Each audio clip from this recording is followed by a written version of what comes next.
આજે world health day છે, તો મળીશું આજે આપણે મારા પેશન્ટને જેમનું નામ છે પ્રેમિલાબેન. જાણીએ કે એ શું કરે છે હેલ્ધી અને ફિટ રહેવા માટે. આજે હેલ્થ ડે છે અને હું બધી લેડીઝને એટલું જ કહીશ કે આપણા શરીર માટે થોડોક ટાઈમ આપણે કાઢવો જ જોઈએ રોજ. અને હું પોતે પણ રોજ સવારે ઉઠીને 1 ગ્લાસ ગરમ પાણી પીઉં છું, થોડો સૂક્ષ્મ વ્યાયામ કરું છું, થોડી એક્સરસાઇઝ બી કરું છું.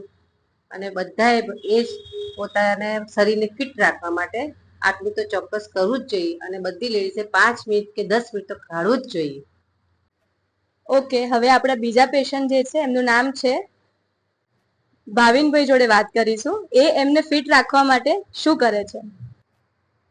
આપણે આપણા ગ્રહસ્થ સદસ્યોને અવિરતપણે પ્રેમ કરતા જ રહીએ છીએ. આ પ્રેમ ક્યારે દીપે કે આપણે એમને સ્વસ્થતાથી સંભાળીએ. પણ એમને સંભાળવા માટે આપણે તો સ્વસ્થ રહેવું જ પડશે.